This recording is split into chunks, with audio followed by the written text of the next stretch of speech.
Welcome to the Old Ways for the New Age podcast, where we weave the threads of traditional living into the tapestry of modern day life.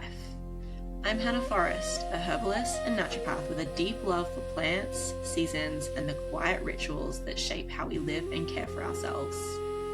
This podcast is an invitation to slow down and reconnect with the wisdom of the natural world through herbal medicine, folklore, seasonal living, ritual, astrology, and simple earth-honoring practices that can be gently folded into everyday life. I'm so glad you're here. Let's dive in.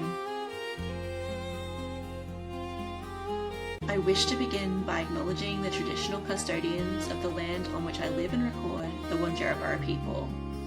I honour their enduring connection to the lands, waters, and communities, and I pay my respects to elders past and present. I also extend this respect to all Aboriginal and Torres Strait Islander peoples. Hey Daniela, thank you so much for joining us today. Hi, Hannah. So nice to be here and to finally kind of online meet you. I know, we've kind of been floating around each other's online spaces for a while, and I'm just so inspired by what you do and what you bring to the internet, which can be a slightly scary place now. So it's nice to have people who are putting out really kind of soul-soothing content and sharing their lives in a really meaningful way. And so on that note, I'd love for you to share for people who don't know who you are and they don't know where to find you and what you do. Could you tell us a little bit about your journey, who you are, how you came to herbalism? I grew up in Colombia. I lived in Colombia until I was 20. And herbs were a part of my life. My grandmother, probably both, but I really remember my maternal grandmother. She always tended a garden, and my mom did, and a lot of her sisters. And there was always mint for a bellyache and chamomile for when you couldn't sleep and elderflowers when we had a cold. And that was just such a normal part of our lives. And then I moved to the US to go to school, and I kind of distanced myself from that. You know, I was young and eating whatever and not really thinking about it. And then fast forward, I lived 20 years in California, the next 20 years of my life in California. And I had 2 kids, and I find myself just very overwhelmed and overstimulated. And I would get this kind of attacks of body anxiety, like around 3 p.m. every day. I think I was just so tired, and there was still so much to do that day. And I had gone through like 7 years of being vegetarian that I topped with a year of being vegan, and it really just destroyed me. I wasn't doing it right. I wasn't eating enough quantity and enough good things. And then as my kids started going into preschool and things like that, I started catching every single virus they brought home. Yeah. And my body reacts so intensely to the viruses. I'm sick for 3 weeks. If I get a cold, it always becomes a sinus infection. It's like this whole, and it was happening all the time.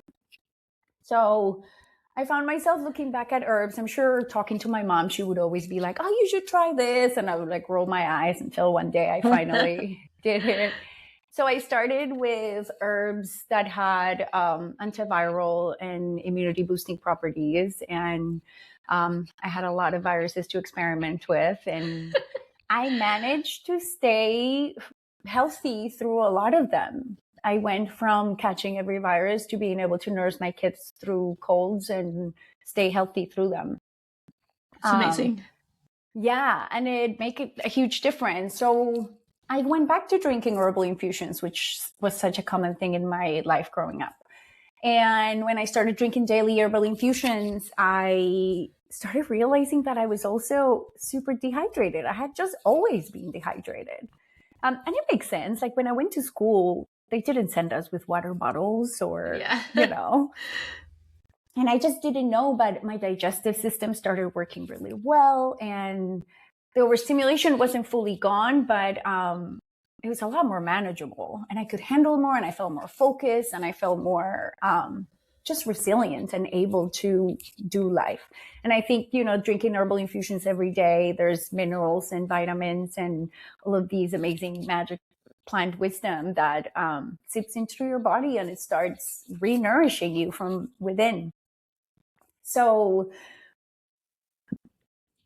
I think around the time the pandemic hit and the schools closed, and all of a sudden I was invited into the world of homeschooling, which I had not even considered for myself. But once I decided I was going to homeschool my oldest, who was kind of struggling at school before, and I just wasn't paying attention, then we didn't need to live in the city. Yeah. It had never occurred to me. Like, I think I always thought that I could tell that the city was overstimulating, but I grew up in a city. But I always thought that I was going to retire in a small town. I was going to move to the country when I could. But then all of a sudden, there was no world outside. I was a photographer, and that work died for 2 years because we couldn't go to people's houses. And so we bought a house in a small town and moved, and the overstimulation disappeared. The anxiety disappeared. And we started gardening, and I started a nature school, and I started making tea blends for all these herbal infusions I was drinking every day. I started sharing them, and I completely reinvented myself from being a graphic designer and a photographer to, running a product business based on something that just feels like so right, and just such a remembering of something that some of my dearest ancestors knew about and that I had just not paid attention to for so long. Incredible. Thank you for sharing that. And I actually didn't know that about your story, that you weren't always homeschooling and that you lived in a city. And I think I found your work when you had your shop front. And I'd say that was the smaller town you were talking about, possibly. Yes. Yeah, I loved your storefront. It was so beautiful. And I found your YouTube channel. So I love watching your YouTube videos. If anybody who's listening, you can go and find Growing Uprooted is your business, right? And that's your name across everything. Mm-hmm. And so I love the way you're able to blend homeschooling and having a business. And for you, it sounds like it grew together really organically, like they bloomed at the same time, which is really interesting. And so, this is the dream for me. I have my little guy, he's 2.5 almost. And, it can be really hard to kind of find that balance. So I would love to talk to you about that. But I'd be interested to know kind of your experience starting this brick and mortar store, starting your herbal business, whilst also beginning on your homeschooling journey. Could you tell me a little bit about that? Yeah. I really don't know if I would have found this path if it wasn't for my kids first. And then homeschooling. When I started homeschooling, I read that book, Wild and Free, or is the book by the creator of Wild and Free? I think the book is also called Wild and Free. But anyway, it's a great book about homeschooling. And it really opens your eyes to the possibility of doing it without trying to be a school and without trying to replicate the schedule and so just opening yourself up to a world where you live a life that is helping your children learn the things that you think are important. And so I have been able to focus all of my entrepreneurial endeavors in ways that kind of align with that. So I can do both. And both my husband and I are entrepreneurs. So we think that I assume we're raising entrepreneurs. They can do whatever they want, but it's very important to us that we help them find ways to make money with whatever they're passionate about.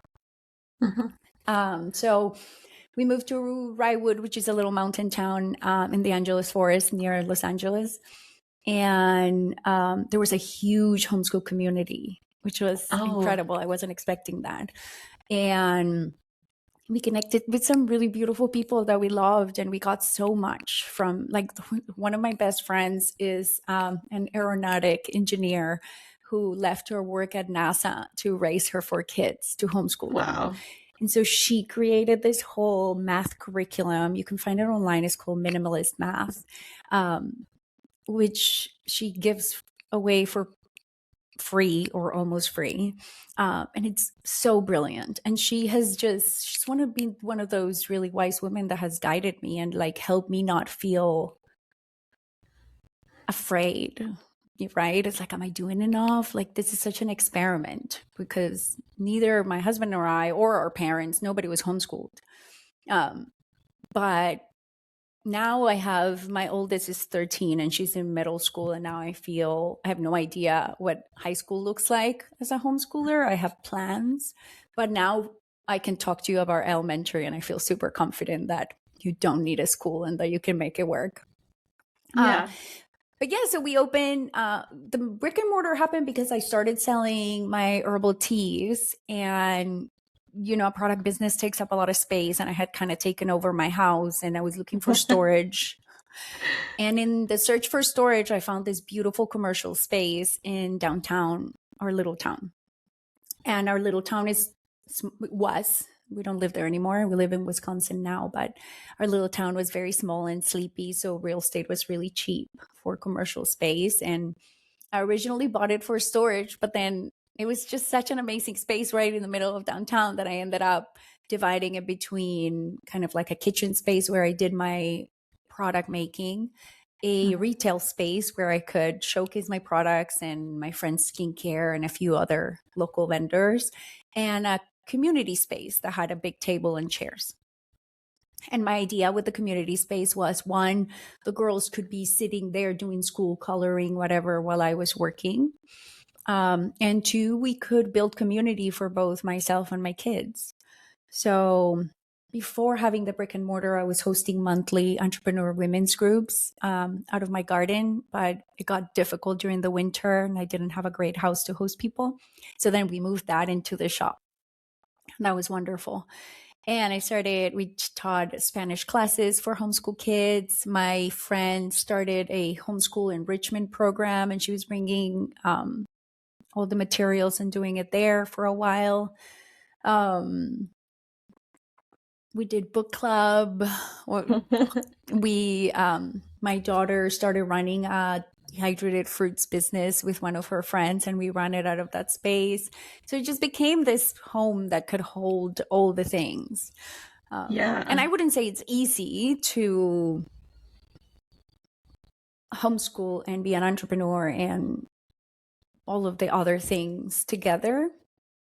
But I think a lot of it comes from a place of kind of really stepping back and figuring out what works for you and your family instead of trying to do whatever you're told you're supposed to do. Like sometimes we add layers to things because we think it's what we're supposed to do. When it comes to homeschooling for elementary grade, I really landed on a version of almost non-schooling. I find that at those ages, I think the most important thing is your social relationships and connecting with people and having situations and learning how to deal with them. And so we joined a lot of classes mainly with the goal of socializing. And the girls did crafts, and they did sports. We haven't really been good at finding a sport we like. We're trying tennis now, and I think we all like it. The group sports have not worked. But a lot of play dates, a lot of, I started hosting nature school, so kids would come to our house, and my kids could have also a somewhat of a leadership experience in their home. And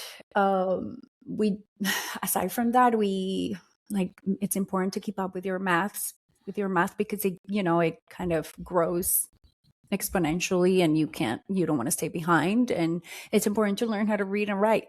And I wasn't too worried about everything else. I saw my kids, how things like geography would kind of fly by. That's not important to them at this point. They can learn later. So I wasn't too worried about it. socializing and the basic letters and numbers make life really simple and really easy. And instead, we've spent a lot of time outside gardening and spending time with friends and fighting with friends and apologizing and whatever it is that we need to do. Learning those important life skills. Yeah. And what exactly. I love, like, kind of what I'm picking up from what you've said is two things.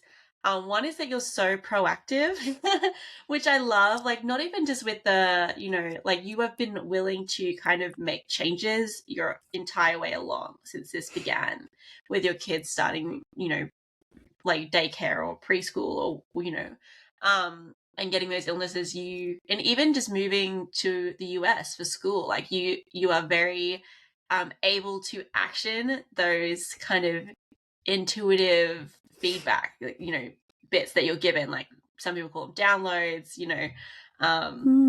those kinds of things where like clearly you've had an idea or you've received an idea and then you act on it. Whereas like people like me, I tend to sit on stuff for way too long, and I get in my own way. And so I love, like, even just, you started your business, you had this women's entrepreneurial group that you started, like that in itself is something that a lot of us would just never do.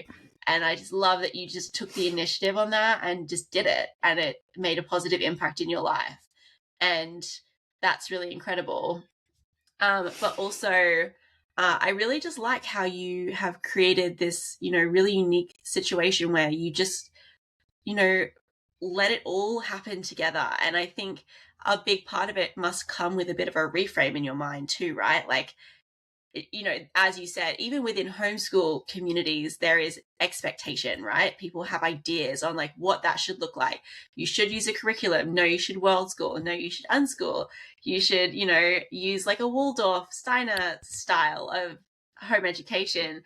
And, you really just allowed it to unfold and took the pressure off of, having to do it perfectly or having to do it, for me, I worry about working around my son, but then I see other people who are like, that's an incredible skill to show him, as long as you're not, obviously there's got to be balance, but for him to be able to see you working hard, towards achieving a goal that gives you freedom, I think is, it is a beautiful thing for them to be able to see. And it creates its own level of education in a way, because they're witnessing you learn skills, use new skills, interact with people, achieve something, like work towards something, put hard work in, which I always think is not a bad thing as long as you're passionate about what you're doing. I think that hard work has to be bad. It can be inspiring to watch somebody work hard for their dreams. And so you just let it all happen together. And I think that's really incredible.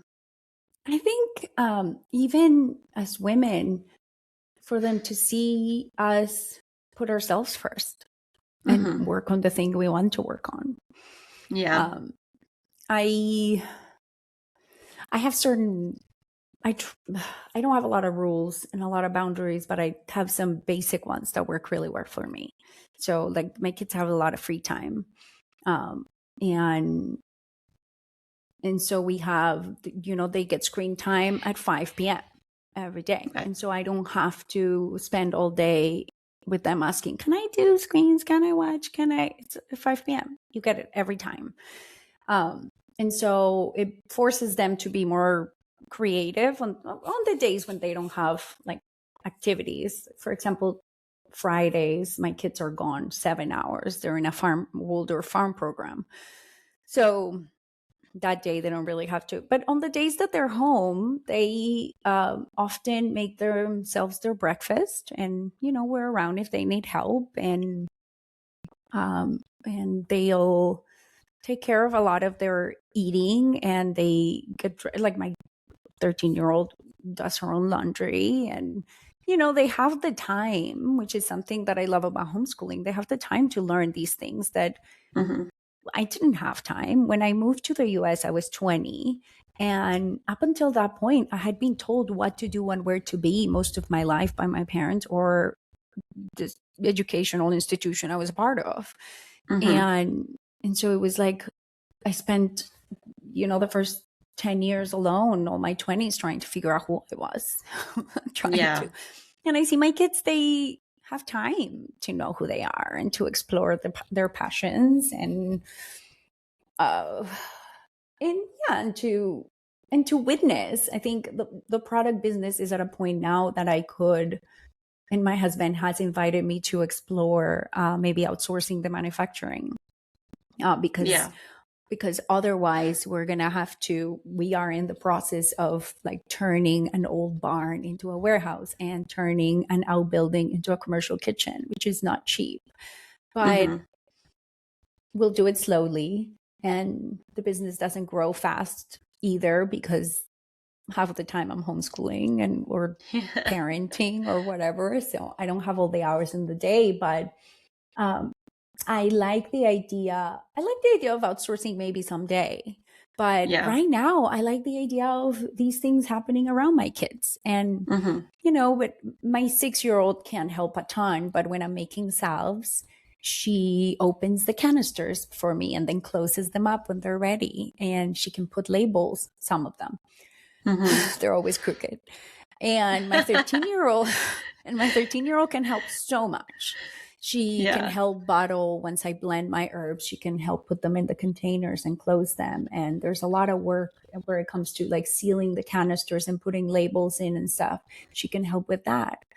And I'm starting to bring help in. I have someone who helps me pack orders. So these are other women that are coming into my kids' lives, and they're wonderful women. So I like that they have the influence of other women that talk to them, and I can put my oldest to work with her, and then that's a different experience for her. And I want all those things for them. I want my business to be a means of educating my kids in so many ways. So I'm not ready to outsource it because I need it. What else are we going to do? I've had the really good fortune of working. I've pretty much only ever worked externally outside of my own business. I've only ever worked for small or independent businesses, which has been really great. It's an environment I always felt called to, and I'm still learning a lot about, being an entrepreneur, owning a business, how to make that successful. But I have been having the great fortune to be surrounded by amazing women in business and watching how women and families, some family businesses too, watching how they incorporate their family life into the business is actually really wonderful to see. So one of them had her young children come in and they would do the same thing. They do the labels on the salve tins and close lids and things like that. And we always said, if you get a crooked label, it's the extra love one. And then the business that I work with now, I work with my friend Brooke, and she has an amazing slow fashion business, and her kids are a little bit older now. So they come in and they fold boxes and stamp boxes and kind of do that sort of stuff, arrange clothing, unpack things. They're a little bit older, so they get to do more of that kind of thing.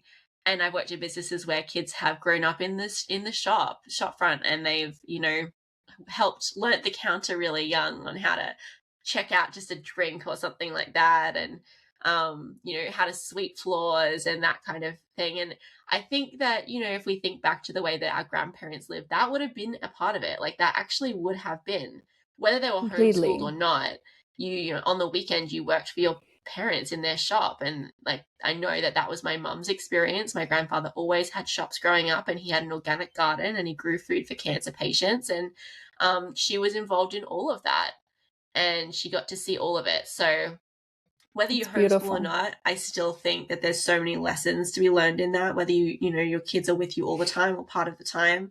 Having them involved, I think, is not only progressing in a way that's really important in the world that we're in right now, but also reclaiming a little bit of, our history and the way that things were prior to, the boom of the internet and all of the things we deal with now.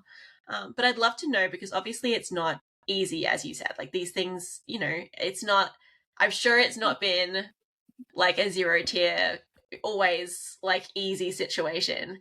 And so no, I complain a lot, mostly to my husband, but I complain a lot. It's hard being an adult and a wife and a mother and a woman. It is really hard. I'm like to my husband all the time, I'm like, you don't understand, the list is so long, it never ends. and you've just got so many areas of your life that you have to be responsible for, right?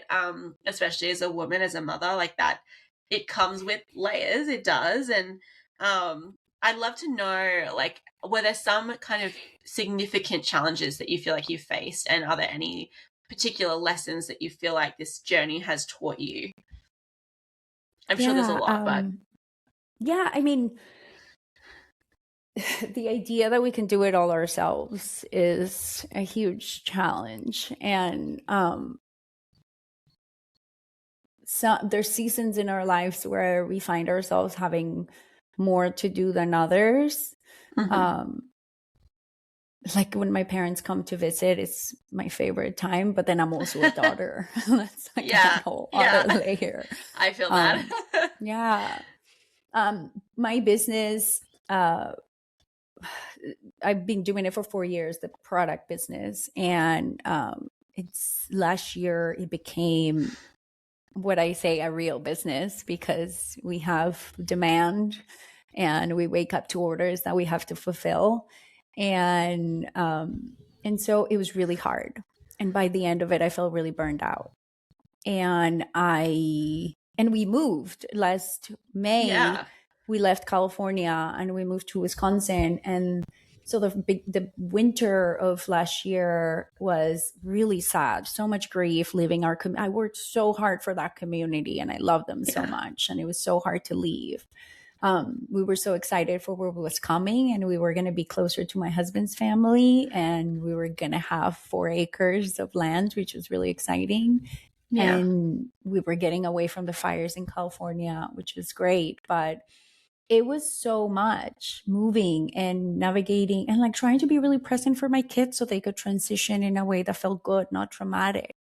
My 12-year-old, I was really worried about how she was going to experience losing her best friend, and so much change, and trying to bring my whole business, products, set up everything here, and keep making sales and make them wait for shipping. And there was so much.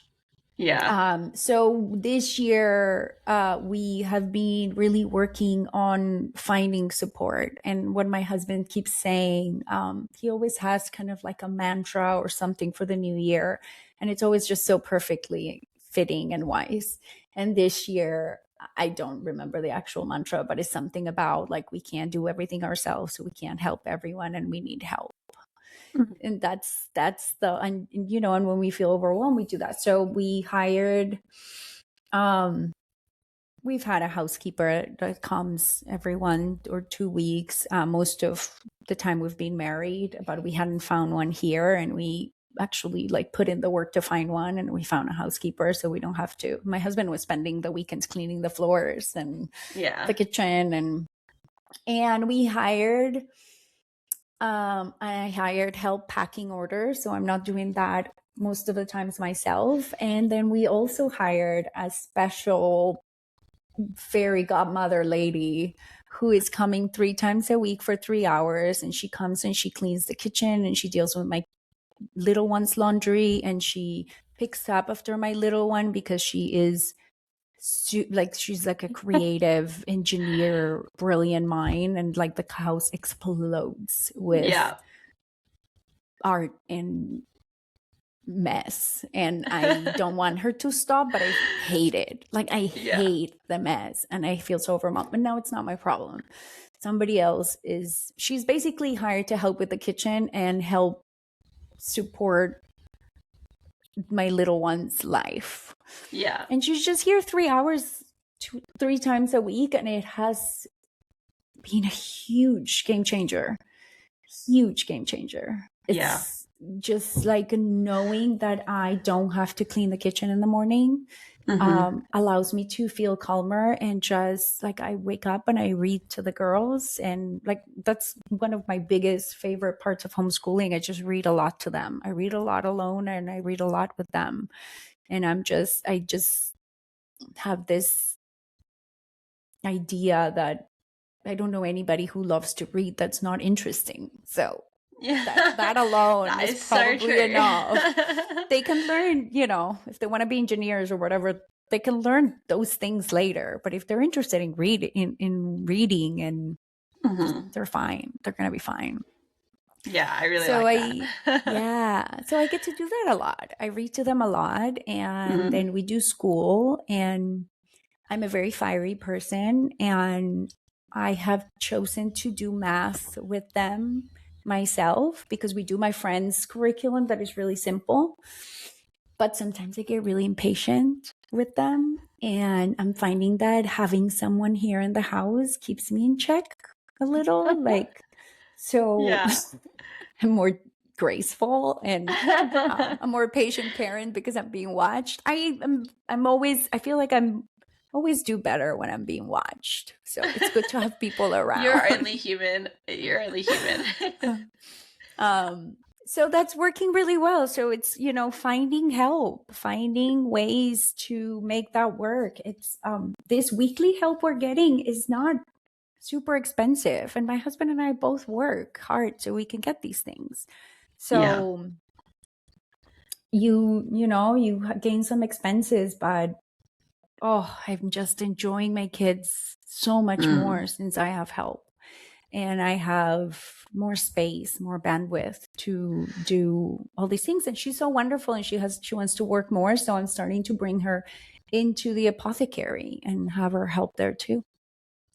I think that's a lesson that is probably really common for whether we learn it or not. Not everybody does, but is a common theme, I think, that runs through all kind of small business entrepreneurial journeys, which is how to find that line between doing it yourself and then getting when you need to get the help to actually be able to grow your business too. So it's people I've worked for, watching them at different stages make those decisions to get help, and then watching how it benefits their business as well as their family life is, it's real. The impact is significant. And it's something that my husband and I have talked about, because a small business is all consuming and family life is all consuming. And then when you have to clean a house on top of that, some people manage it, I'm sure. For me, something's got to give. Like, I can't, we actually can't do it all as much as we would like to try. And so I do a lot of cooking. Like, I cook all through the day, every day, pretty much. I cook every meal. And so I'm looking at outsourcing some of that, because as much as that's like my greatest passion and it's kind of my therapy, it also takes a lot of time. And then the cleanup from that takes a lot of time. So, and then I know people who get a cleaner just once a fortnight, who just does floors and bathrooms. And like that in itself, we've talked about it for like 5 years and never done it.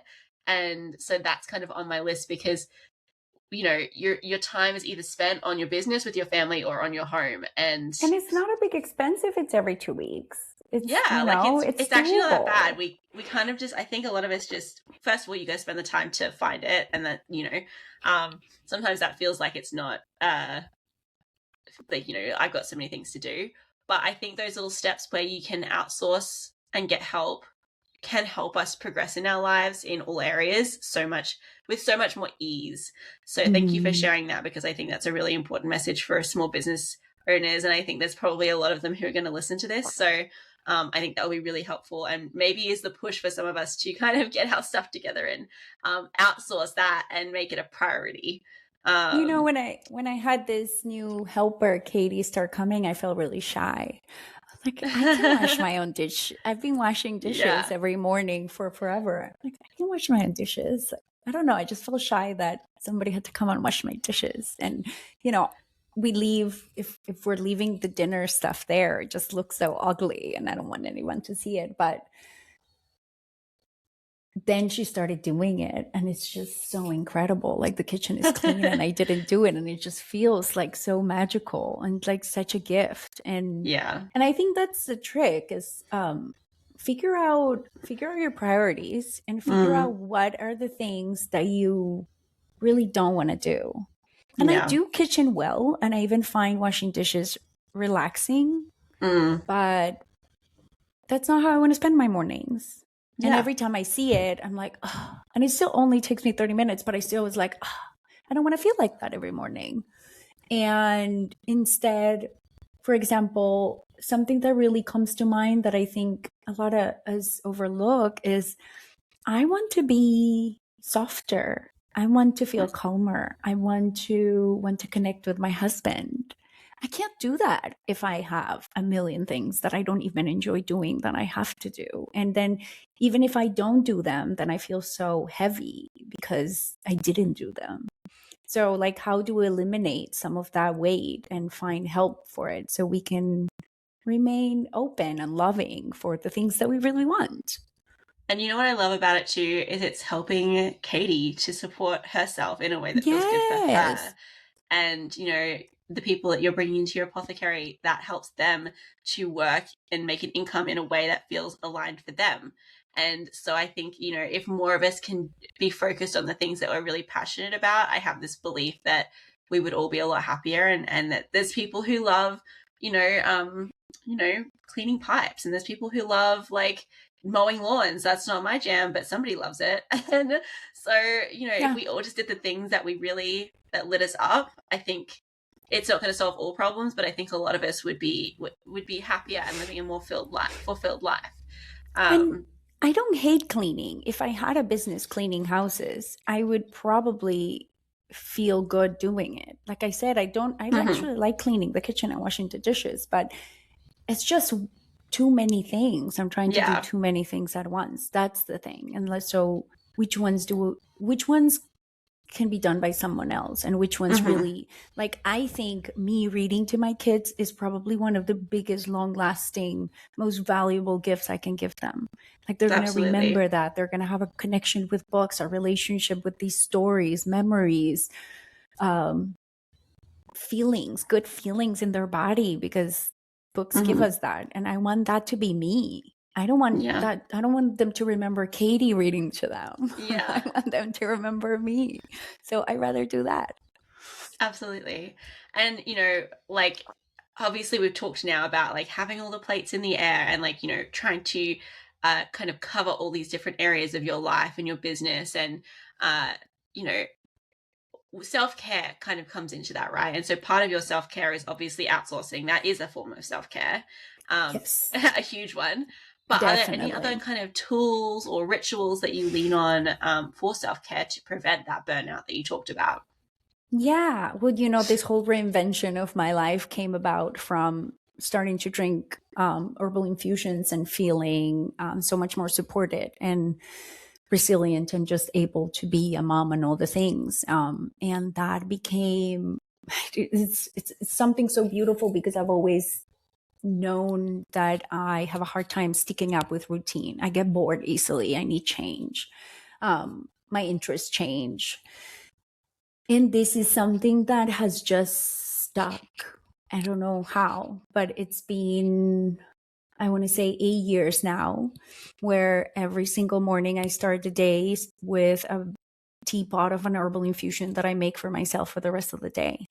And I piggybacked it from my morning drink. A lot of us wake up and we want to make, you were saying you don't drink coffee, but we want to make I make a chai. I drink cacao. Chai. You drink cacao, yeah. In Colombia, we do that a lot. Chocolate. Yeah. That's a common breakfast drink. So for me, for like 6-7 years, it's been chai. Specifically Blue Lotus, the traditional masala, is delicious, and it's so quick to do because it's powder. So I wake up and I want my chai. I need that drink. I need my black tea.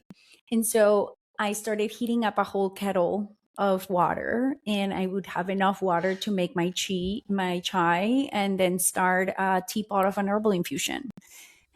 So the teapots I sell on the website are 60 ounces, which is about the amount of water you should drink every day. So then I'm set for the day. If I drink that teapot by the end of the day, I know I'm hydrated. And I just could not believe what a difference being hydrated made in my life years ago when I discovered that I was dehydrated. And so it's just something I don't miss. And it's the biggest self-care. And it is an opportunity every morning to kind of check in with myself, because I have my own herbal tea line, and there's intentions to these herbs. Like there's a calming blend, and there's a digestive blend, and there's an immunity blend, and there's a heart blend, and a nourishing blend, and a mother blend. And So in the morning when I'm going to choose my tea, there's this kind of unconscious almost moment where I ask myself, what do I need today? Yeah. And it's become so beautiful, and it's the simplest thing. But if it's a normal day, I'm always trying to nourish. Nourishing has a lot of nettles, and I love nettles. So that's an easy one. If I'm a little anxious or angry, I drink calming because it helps soothe me. If my kids are getting sick, I drink immunity. And then there's others that, like when I feel like I'm in transition or I'm very depleted, I like to drink Mother, which I formulated it for postpartum because it's so good to help renourish. So that's a good one when I feel like I need some mothering myself. And so there's like a point every morning where I'm taking care of myself in such a beautiful way. And then what else? Just I like to go on walks with my dog. I wear a weighted vest, and it feels like such a good workout. And so sometimes in the morning, especially when I don't have anything scheduled and my kids don't need to be anywhere, and I'm feeling especially frazzled or impatient or angry, I just get out the door and go for a hike before they wake up so I don't have to deal with them when they wake up. So my husband is always home.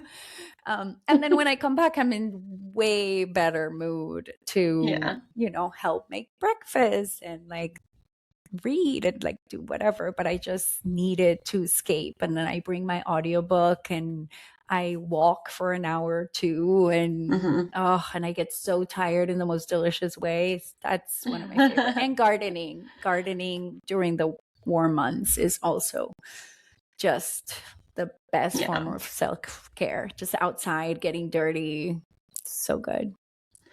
And walking's definitely one for me, but I think, the way that you're kind of focusing on your self-care in the mornings is a great way to start your day. And, it's nice to do it at night, but I think, a lot of us are less likely to do it in the evening if we're super tired or we are feeling a bit of burnout. Like, I think it is harder to do it in the evening because you are just like, there's some nights where you're just like, I just need to lie still.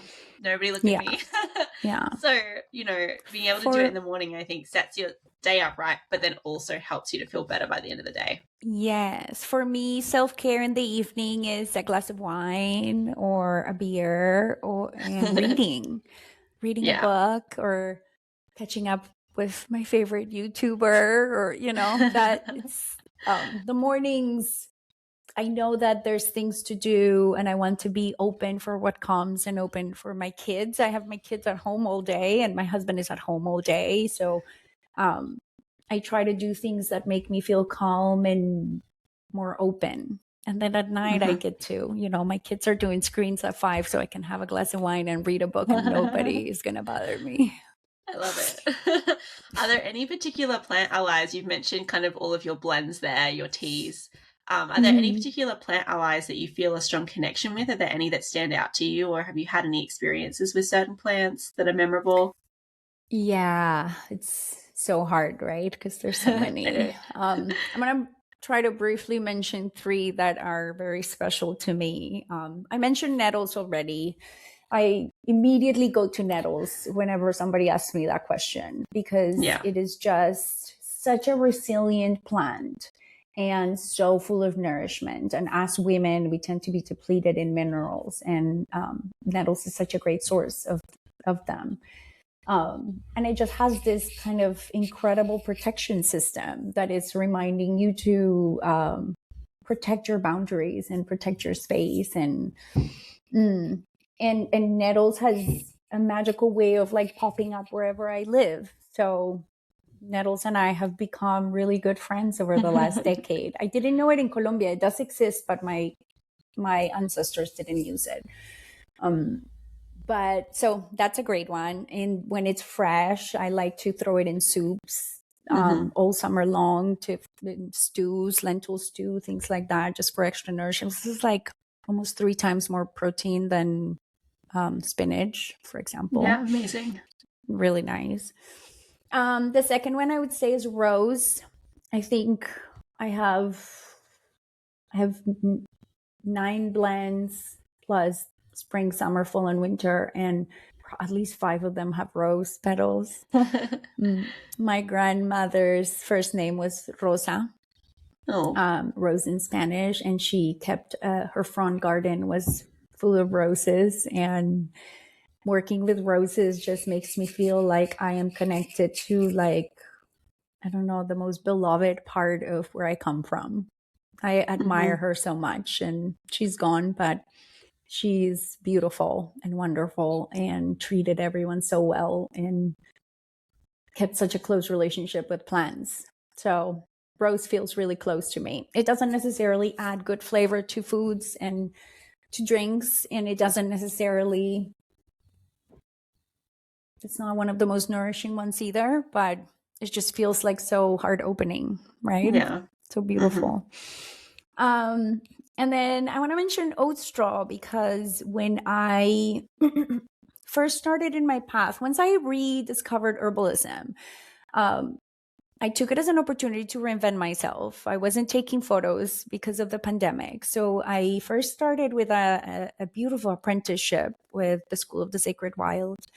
And in it, we did plant meditations every month. And when I sat with oat straw, as part of the meditation, we smell it before tasting it.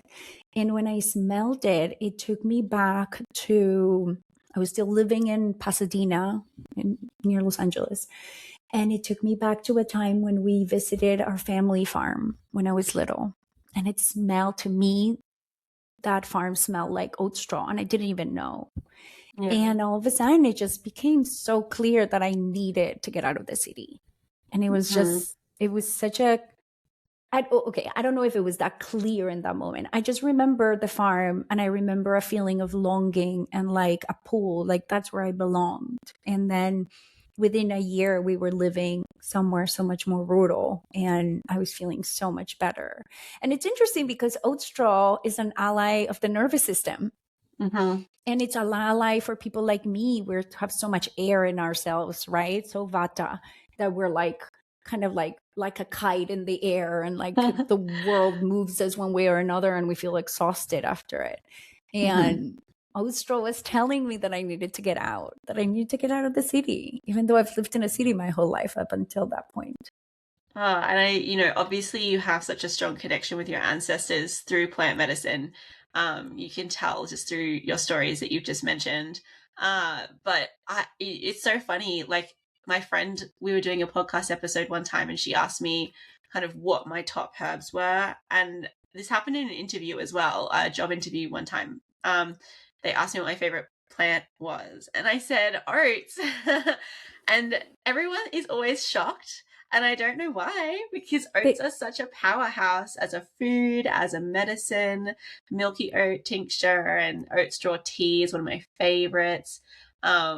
They're just amazing, and they're gentle, and they're neutral, and energetically, like in terms of, they're not cold, they don't run cold, they don't run hot, they're kind of neutral and sweet. So they're a beautiful remedy to add so to nourishing. blends for balancing. And I just think if you have not experimented working with kind of oats in some way, this is your PSA, everybody listening, to get yourself some oat straw or some milky oat tincture. Yes, unless you're allergic to gluten, unfortunately. Okay, yeah. My mom is celiac, so she can't do the oats. Yes, if you can tolerate it, definitely do it, because it is one of my favorite allies also. And again, so many of us, I don't think any kind of remineralizing, nourishing, nutritive plant is going to go astray in this day and age. I think that's exactly what we need. So yes.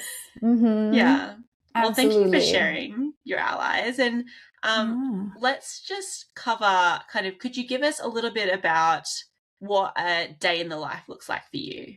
Have you developed a flow? Like, kind of, what does your rhythm look like? Or is it different every day, which it might be? I suppose there's somewhat of a rhythm to the days. They're definitely different every day, in a big part because the girls have different, like today is Wednesday and they're home Wednesday. So Wednesday we sleep in, and I mean, everybody sleeps in. can't anymore. I don't know. I think this last year is the first time that I feel like an adult. Like I'm turning 40 this year, and I felt like I was in my 20s this whole time. And then all of a sudden I can't sleep past like 7:30. Like, oh, now I'm an adult. Doesn't feel young anymore. But I usually wake up first, and it's heavenly when nobody wakes up for an hour or so. It doesn't always happen. But I wake up, I make my morning chai, and I start my herbal infusion for the day. I do that every single day. And then I might go for a walk, or I sit down to read. This morning, I woke up so inspired to design cute recipe cards to send with my products. So I pulled my computer out and started working from the moment I woke up, which is a terrible idea because then when my kids wake up, I'm in ultra selfish mode. I'm like, I just want to keep doing this. I love it so much. So it's not ideal. I try not to jump into work when I wake up. But usually then they wake up and I start, I assist with breakfast, but I try to let them lead. My 13-year-old was saying, like, why do I have to make my own breakfast? And my response was, what else do you have to do? What is more important right now when you're hungry than making breakfast? But I assist in whatever they need, and we'll start reading. And then I'll try to move them into schoolwork if they only do schoolwork on the days they don't have outside classes. And I have a short list of things that I try for them not to be too hard, but we do a worksheet of math, and we read, and then they have their workbooks for writing or letters. It's different for elementary than middle school. And then in the afternoon, I will try to on good days, like it's spring now, so we're blessed again. I try to take them out. So I go work in the garden, and they'll ride bikes or play with the chickens or play with the dog, and just garden, or maybe I go into the shop and work if that's what I need to do. And then in the evening, they get their screens at 5 and disappear. And it's the best babysitter ever. And so that's usually my cue. If I'm gardening, I might stay longer outside, but that's usually my cue to grab a glass of wine and sit down and read or watch a movie, or well, not watch a movie yet. We make dinner. And we make dinner. That's the one meal where I try to have us all sit together and eat together and just connect a bit. And then I just relax and try to go to bed at a decent time. And so with your rhythm and your business, do you have certain days of the week that you work more? Are there certain days that are kind of carved out for business things? Yes, and they change every semester based on what classes the girls have. So right now, Mondays, the girls have 2 classes, but they're really short. So I'm basically a chauffeur all of Monday. Tuesday, my little one is gone for 6 hours to a different Waldorf farm program. But that's wonderful because that means I have like 5 hours of... And so usually my oldest will be with me in the shop, and she's either helping or she's doing school. She's sitting at the table. This new apothecary space I've built also has a big table and chairs. So they get to be there while I'm working, and that's her school time. And then she can help. Wednesdays, we don't have anything. So we wake up and read and do school, and then I get to work after that. So I have Tuesdays and Fridays right now that I can work for long stretches of time. Mondays and Thursdays, I'm a chauffeur going around places. So last semester, I had 3 days where I had 5 hours of work. So that's about how much I work. Sometimes at night, I'll pull my computer and do computer work, kind of working in the margins of the life with my kids, you know? And this last year, the business has, like I said, grown, and there's actual demand now. So, which, congratulations, that's really exciting. Thank you.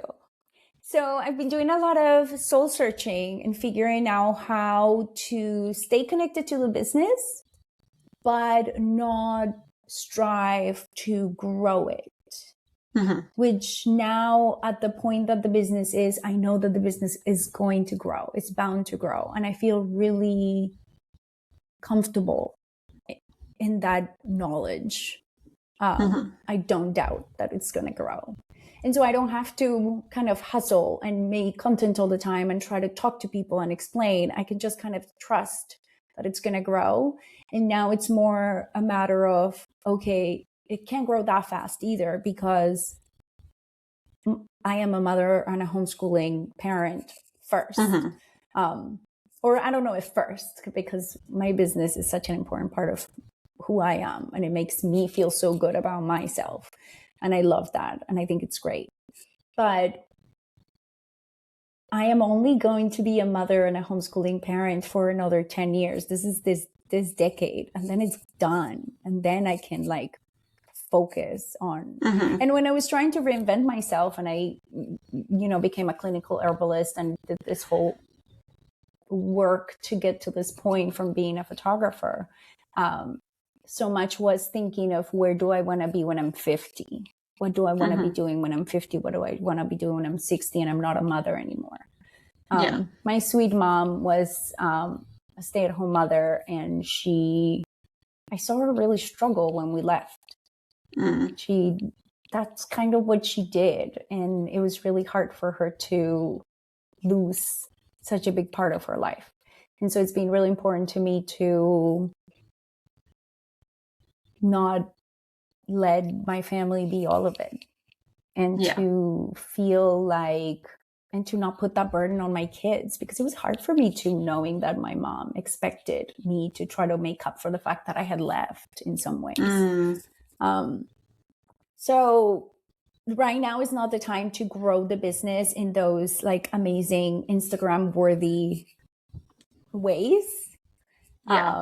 Right now is the time to stay consistent and show up and have really good quality, and serve our customers really well and support them if there's a problem, and just trust that the growth is going to keep happening, and that we actually don't want it to be so big right now because we don't have time. Yeah, that's a really really practical, balanced way of looking at that, I think. And I like that you've got such a long-term vision for it. I think that can be really helpful, and that's kind of what I'm trying to put into place for myself right now. So it's good advice for me too. And speaking of advice, like if there's people listening who their dream is to have a business and maybe homeschool, or have a business and be a parent, that works a lot from home or is involved in that way, do you have any advice, any key pieces of advice, or a key piece of advice that you think would be something to keep in mind as like a mantra or a cornerstone as they move forward with their ideas? I think, through my monthly Entrepreneur Women group, I get to connect, spend time with, and support a lot of mothers who are trying to keep their little business idea, their own thing alive while they are so busy homeschooling. With so many of the moms I know are homeschooling because I homeschool, but when they're so busy being mothers and running households and being wives, etc. And I think what I find myself suggesting the most is, don't wait until your idea is perfect to share it with the world. This is something that I find that seems to happen more to us women than men. Men tend to think that the things are better than they really are. That what they do is better than what it really is. Totally agree. and then they're more capable than they really are. And as women, it's the opposite. It's like, it's never good enough to share. And what I have learned about entrepreneurship is that the two biggest entrepreneurship doesn't happen without community. Your business idea does not happen with the support of your community. And you have to find ways to let your community shape your offering so it actually serves them. So it's not just, if you just do it in the vacuum of your head, you don't know what speaks to other people. And so share from the beginning, and share often, and share imperfectly, and let the feedback of others, not every feedback, you don't have to listen to every idiot out there that has an opinion, but let the people that want the things that you're offering shape the way that you offer, I think that's one of the biggest things. I see so many women with all these ideas, and they're like, well, I have to get the perfect photos and the perfect website and the perfect copy, and 2 years pass, and I just haven't finished my website. Don't finish your website. Just show up, do workshops, spend time with community, and let them help you build this wonderful thing that you want to build.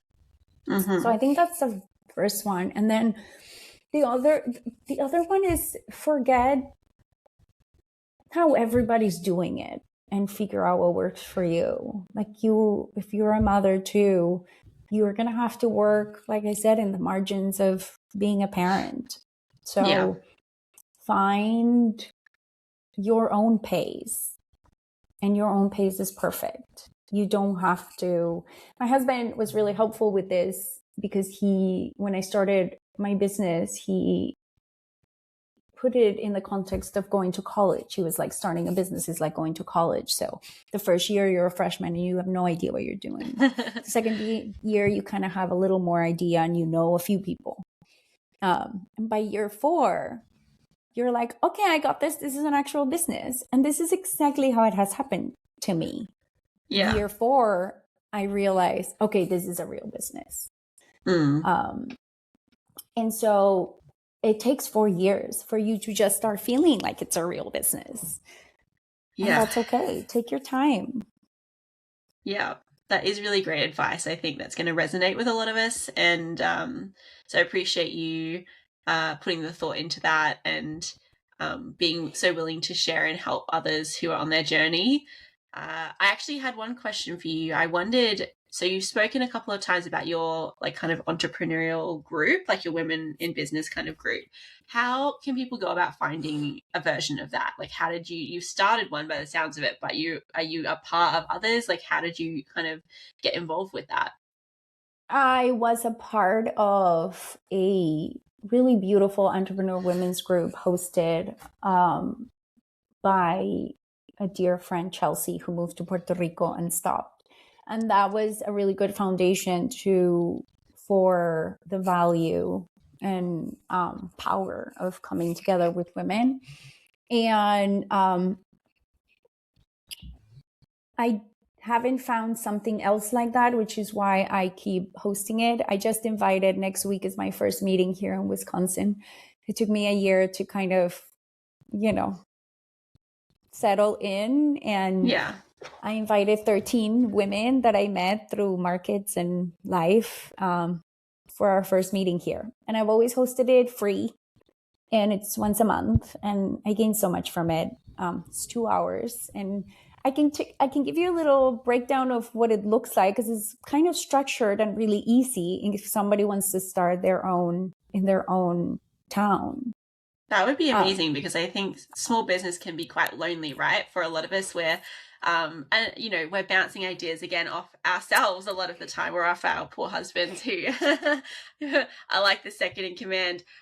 So being able to have groups, I think, where women can share with each other and kind of bounce ideas and talk about what they're struggling with and get advice is really important.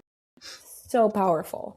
I think also like entrepreneur mixers or chamber of commerce meetings and stuff are terrifying to me. Like the idea of showing up with business cards and having to talk to a million people sounds really stressful. So This is a very simple, structured group, which was a lot like how this first entrepreneur group I found in LA was 10 years ago. And so it lasts 2 hours. We sit in a circle. I always have tea because that's my thing. And we just sit around the table. And I bring 3 journal prompts. And so I like to meet at the beginning of the month. I feel like it helps kind of set the tone for the month. And then I like to think about the season we're in, or if we're starting a quarter in the year, like what are the kinds of things that we want to be thinking about.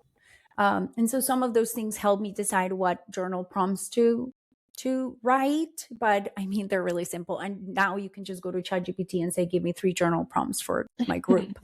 But there's a lot of elements of like what worked last month that I want to work more on, or what is something that's not working, or what do I need help with, or what do I want to make sure I do before the end of the year, things like that. Simple. And so I will share the first question and I will let us journal. I always ask people to bring a journal or a notebook, and then we sit down and journal. And then I will read the second question, and then I would read the third question. And so we get time to think. And then we go in circle in order and we all share. And I try to remind, depending on the group I'm in, sometimes I feel like I need to remind us to do respectful listening. And so each one has a chance to speak, and we're not trying to fix them or interrupt them or advise them. We are just listening. And it is an opportunity for us women who want to sell a product or a service to practice having a voice. And, talking to a group of women, which might be awkward the first time, but then it becomes really simple. It's really easy. It's a really safe space. And so we share. And then, a lot of times if the group is small, there's enough time that we end up chatting, or like being like, oh, you said that, but I'm using this software. You should try that. Or a lot of collaborations come about, like people want to work together and they can help each other. And it just creates an opportunity for us and an excuse for us to have to see each other every month, and for us to stay connected. And then ideas come from that. It's just wild how they spread. Yeah. Thank you for sharing. And it almost sounds like you've got a bit of a structure of like a women's circle, but for entrepreneurial women. But specifically for entrepreneur. Yeah. And I love women's circles, but I find that my favorite people are entrepreneurs. I want to talk about these things. This is what lights me up. So those are the kinds of people that I end up connecting with. And it only makes sense that we would meet and talk about that. Well, I can only imagine the ripple effect that you sharing that is going to have. I really hope people take that on board and work with that information to create something like that in their own space and in their own town, in their own online circle. I would love to. And if anybody wants to reach out for more advice or support, I mean, it's so simple and it is so beautiful. And I think every community should have their own entrepreneur women's group. And it's such a powerful way to, a lot of the women that come to these groups haven't met someone in their lives that have kind of allowed them to dream, or allowed them to claim some time for themselves to work on their things. And we are able together to give meaning to our desires and value and purpose and accountability, right? Like you keep coming every month and then it's like, well, I didn't do anything this month. I was busy being a mom, but then I'm going to try harder next time. And then maybe also get to a place where they can feel less guilty when they're doing it, which is also that, something that plagues us so much. It's like guilt that I'm focusing on my thing instead of my kids, right? Yeah. Yeah. Well, I think this whole conversation is going to inspire a lot of people, motivate a lot of people, and help a lot of us try to find a bit more of that balance and flow and just willingness to be open to having their journeys of parenting, perhaps homeschooling, and then running a business coexist together and intermingle and become this almost like living, breathing organism of its own, where you've created this system within your life that blends them beautifully.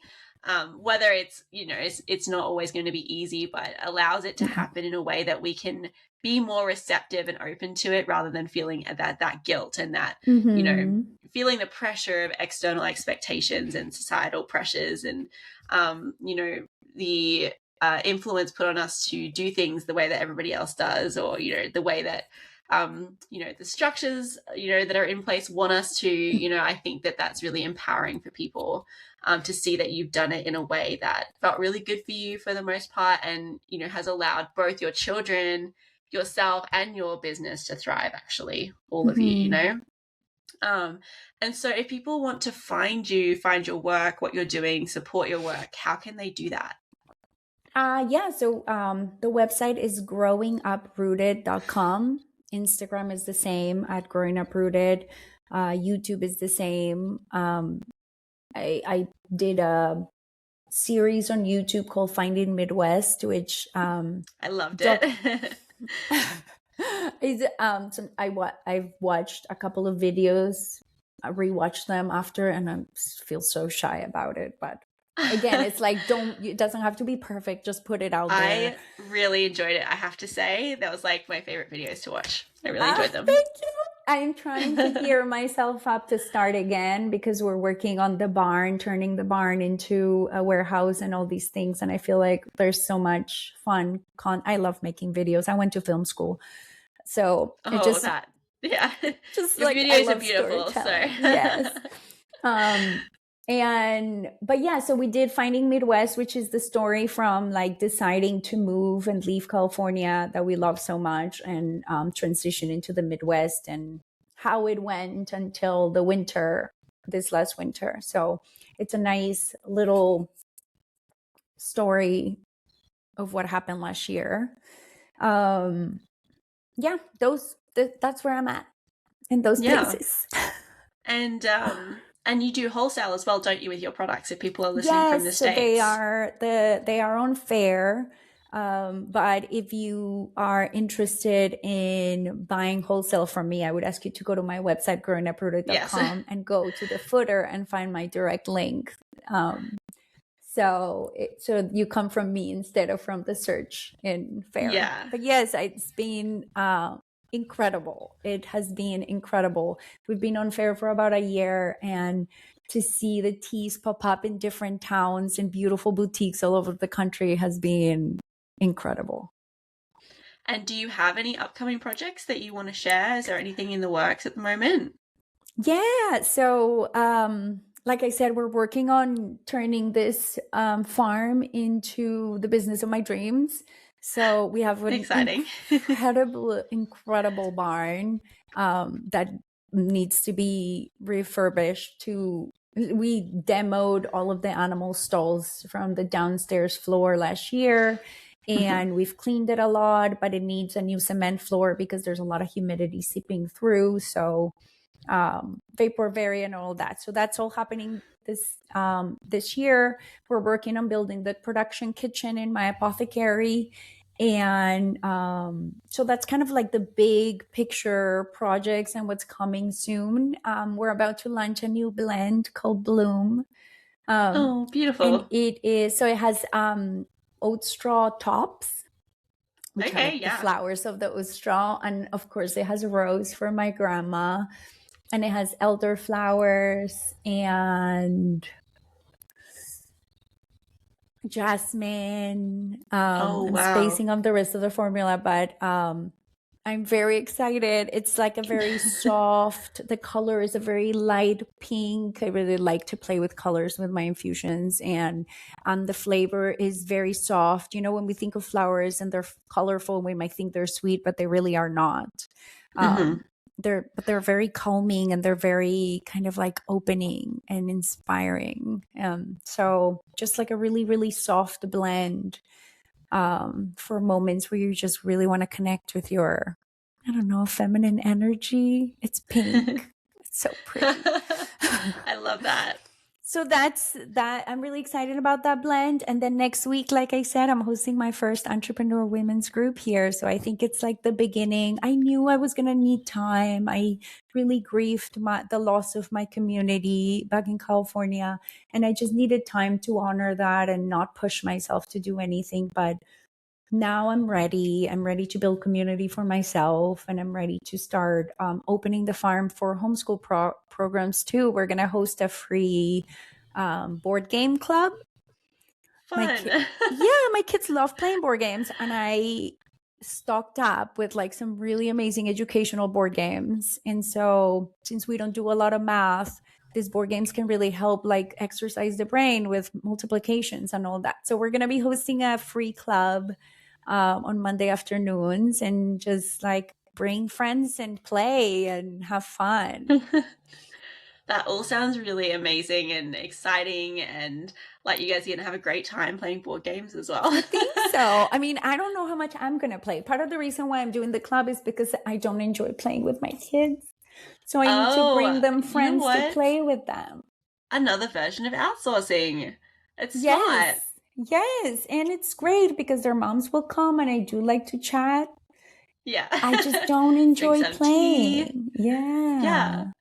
Well, again, I think that this like community spirit, people talk a lot these days about how everybody wants a village, but nobody wants to be a villager. And I think that you're a really shining example of what it looks like to be a villager and to build those communities in, you know, put the work in to be open to connecting with people in that way.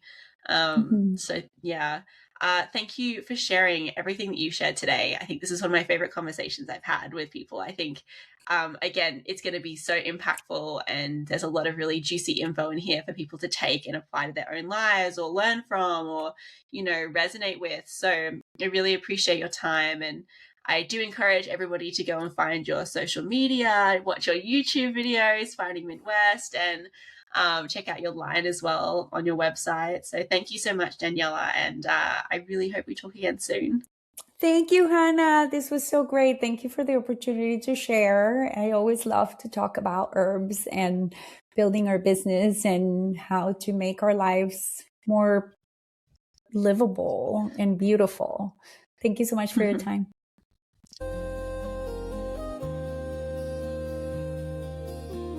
Thank you for listening, and I hope you enjoyed today's episode.